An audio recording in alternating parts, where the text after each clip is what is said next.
국회에서 요즘 잘 귀에 꽂히는 단어들이 있지 않겠습니까? 냉면이나 선글라스. 그런데 여기에요. 야지라는 발언이 첨가가 됐습니다. 일본 말이죠.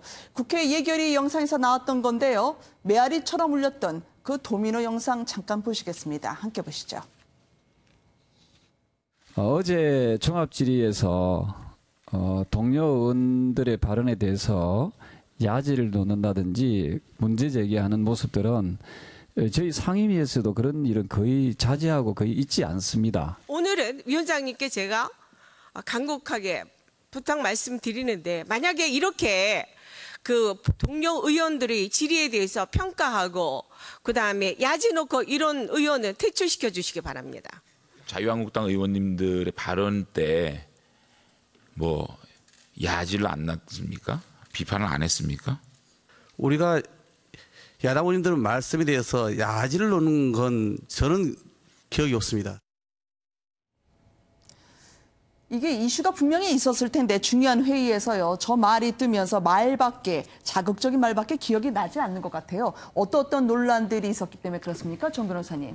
그래 결국 저희 이제 그 서로 이제 그 국회에서 네. 결국 저 남은 것이 야지라는 게 일본말로 야유란 뜻 아닙니까? 근데 이은재 의원 같은 분은 예전에 야지란 말도 입을했었지만 지난번에 겐세는 일본말로 견제란 뜻이거든요. 네. 이런 용어를 많이 쓰시고 또 누가 메모접에 과관이라 하는데 과관은 중국말로 이제 읽으면 과관이고 우리말로 가면 괴건 그래가지고 벼슬 벗어나는 것, 사직하는 걸 중국말로 과관이라고 그러거든요. 아, 근데 가관 쓰시려다가 과관이 된 거예요? 예, 그래서 저분이 그 연세가 52년생이가 되셨기 때문에 그 예전 말에 계속 익숙하신 분은 아닌 것 같은데 네. 버릇처럼 저렇게 쓰시는데 저렇게 되면은 사실 이 발언의 실질적인 내용보다는 표현에 자꾸 저렇게 매여서 저렇게 쓸데없는 그 논쟁만 하게 되는 거죠. 네. 그래서 국회의원들도 뭐 좀 말을 좀 다듬을 필요가 있습니다. 그리고 네. 저 본질에서 벗어난 얘기를 자꾸 하면 안 되죠. 예결이잖아요. 그러니까 그렇죠. 지금 사실 정부 예산을 지금 내년에 어떻게 할 것인가를 놓고 지금 여야 간에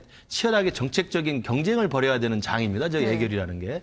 그 예결위에서 논쟁을 해야 되는데 당장 지금 정부에서 내놓고 있는 일자리 예산 같은 거에 대해서 야당 측은 일자리 예산이 부당하다고 주장을 하면 그 일자리 예산이 어디로 가야 되고 얼마큼 삭감이 돼야 되고 어디에 써야 되는지를 논쟁을 하면 되는 것인데 네. 그런 논쟁이나 정책적인 경쟁은 하나도 실종이 돼버리고 야지 발언 가지고 야지를 놨느냐 안 놨느냐 그리고 야지가 맞느냐 안 맞느냐 이것만 가지고 이야기를 하기 때문에 실제로 인터넷상에서 실시간 검색으로도 야지가 계속 올라오는 거예요. 그러니까 이건 뭐냐면 국민들이 봤을 때도 예결위라는 그 장을 통해서 국회 내에서 여야가 서로 간에 내년도에 올바른 예산의 방향에 대해서 좀 생산적인 논의를 했으면 좋겠는데 그런 이야기는 전부 실종돼 버렸다는 면에서 네. 저 예결위에서 야지 발언 논란은 저게 일제 잔재에다가 일본 말이기 때문에 굉장히 불쾌한 것도 있지만 그걸 넘어서서는 사실은 예결위의 직접적인 어떤 국회로서 해야 될 일들을 저버린 거라는 면에서 더욱더 국민들은 좀 분통이 터지는 거죠. 김 교수님 말씀하신 거 여쭤보고 싶은데 저 겐세이 발언 나왔을 때도요. 3.1절 전이었기 때문에 그렇죠. 상당히 많은 비판을 받았거든요. 그래서 이은재 의원이 그 뒤에 일제 잔재를 청산하자라고 해서요. 말을 좀 바로 쓰기 개정안도 내놨는데 왜 다시 이렇게 머릿속에 일본 말이 떠올리신 걸까요? 그러니까 저는 그분 이은재 의원께서 저렇게 일본 말을 좋아하는 이유는 잘 모르겠습니다. 그리고 제가 알기로는 그 대학 교수 출신이세요. 네. 그러니까 저는 조금 이해가 되지 않는데 어쨌든 지난번 겐세이 발언, 이번에 야지 발언 같은 경우 그리고 지금 앵커께서 말씀하신 것처럼 겐세이 발언 이후에는 실제로 법안을 발의해가지고 지금 교감이라는 단어가 일제 잔재에 익숙하니까 부교장이라고 해야 된다는 것을 지금 발의를 하는 상태거든요. 네. 그것도 사실 맞는 지적입니다. 이 감자라는 게 사실은 일본의 잔재의 특성이 지금 있는 거거든요. 그렇게 법안을 발의까지 하신 분이 저렇게 자기도 모르게 무의식적으로 일본 말이 툭툭 튀어나오고 그것도 국회 공개석상에서 이야기를 한다는 것은 저는 네. 이은지 의원의 개인적인 저도 대학 교수입니다만 대학교 출신이라고 하는 의원님에 대해서 저 네. 스스로가 조금 자괴감을 좀 느낍니다.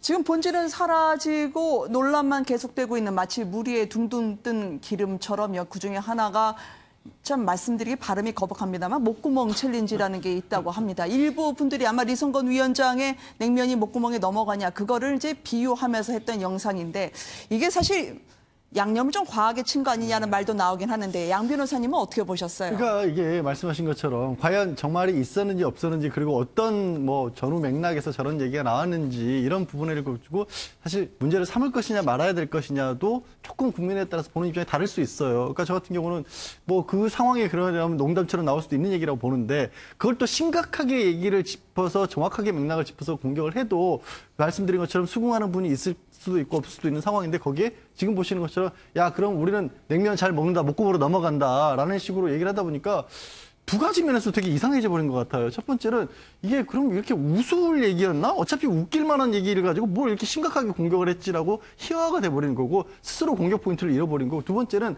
우리가 저런 식의 챌린지 딱 떠오르는 게 아이스버스킷 챌린지라 그래서 네. 희귀병 앓고 있는 사람들의 고통을 체험해보기 위해서 하는 챌린지가 저런 것처럼 비춰진단 말이에요. 그러면 그 정말 진지하게 시작된 것마저도 저렇게 희한한 어떤 뭐 웃음거리처럼 만들어버리는 게 아니냐. 그래서 스스로 어떻게 보면 논점을 흐려버리는 효과가 가고 있는 게 아니냐는 생각이 듭니다. 네. 그럼 이 챌린지를 하셨던 상당수의 의원분들하고요, 같은 당에 있었던 정두원 전 의원이요, 이 부분에 대해서 자신의 의견을 이렇게 내놨는데요. 잠깐 한번 들어보려고 합니다. 함께 보시죠. 기업들이 우리나라 안에서 우리의 기준으로 국민들한테 혹독한 비판을 받기도 합니다. 그렇지만 북한의 이성건을 비롯해서 북한 김정은 정권한테 그런 얘기 들을 분들은 아니십니다. 냉면이 목구멍에 잘 넘어가는지 한번 보겠습니다.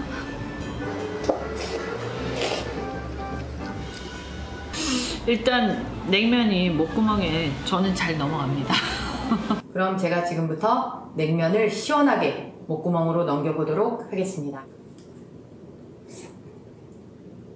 잘 넘어갑니다. 아니, 그 튀기 좋아하는 의원들만 나오네요. 잠시 하다 뭐 그만두겠죠. 그게 뭐 얼마나 가겠어요. 일시적인 현상이죠. 예, 그 조롱하면 안 되거든요.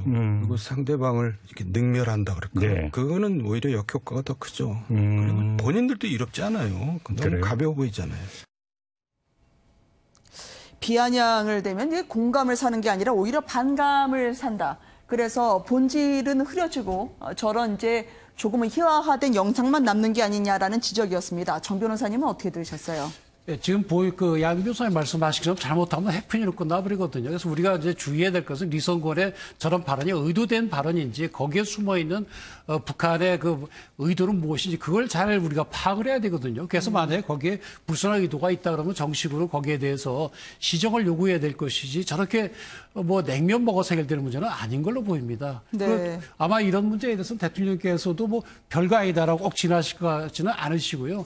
아마 점검을 해보시지 않을까 싶습니다. 이건 그 문제에 깊숙이 들어가서 분석을 해야 될 일이거든요. 그러니까 오히려 진지하게 따져야 그렇습니다. 할 문제다라는 말씀 아니에요. 그렇죠? 그러니까 이성건 발언이 사실은 정계나 우리 언론에 보도가 됐을 때는 지금의 남북 관계가 너무 이렇게 좀 주종 관계가 아닌가라는 일단 보수층의 문제 제기의 계기가 됐거든요. 그래서 실제로 서훈 국정원장이나 정세현 전 장관이나 그러니까 지금 문재인 정부의 대북 정책을 지지하는 분조차도 이건 좀 심한 말이다. 이게 사실이라면 바로 잡아야 된다라는 긍정적인 어떤 흐름이 형성이 됐었어요. 저는 그것이 정책적으로 잘 모아지고 차후에 고위급 회담이 열린다든지 아니면 정상회담이 열릴 경우 이 부분에 대해서 좀 문제를 제기해서 재발을 방지할 수 있는 새로운 내용을 만들어가면 이게 오히려 기폭제가 돼서 좋은 결과가 나왔을 텐데 그 흐름이 가다가 오늘 갑자기 목구멍 챌린지로 바뀌어버린 거예요. 그래서 냉면을 이 추운 겨울날, 추운 가을날 먹는 시합으로 가버리면 사실은 이성건 발언을 통해서 보수층이 이야기했던 남북관계를 바로잡겠다는 결과가 아닌 방향으로 희화화되는 걸로 갔기 때문에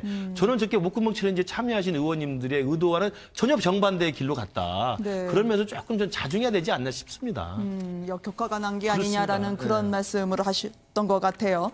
어쨌든 본질에 좀 더 집착해보자. 그런데 선글라스 발언 같은 경우에는요.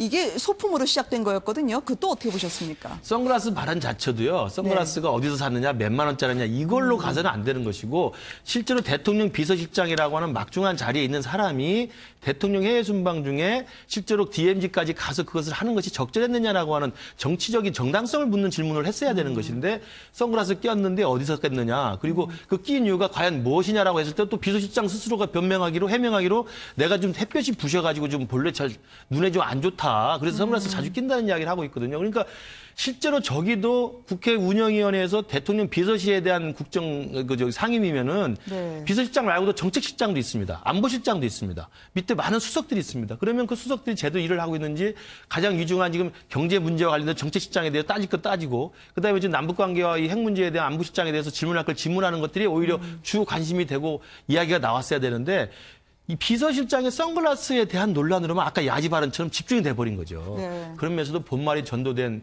운영위가 아니었나 그런 또 국민적인 또 안타까움이 있죠. 그러니까 오히려 임조서 실장이 편하게 유연하게 넘어갈 수 있었을 것 같아요. 선글라스 끼기 전에 이렇게 해서 쓸 수밖에 없었다라고 이야기하고 넘어가게 되는 거거든요. 알겠습니다.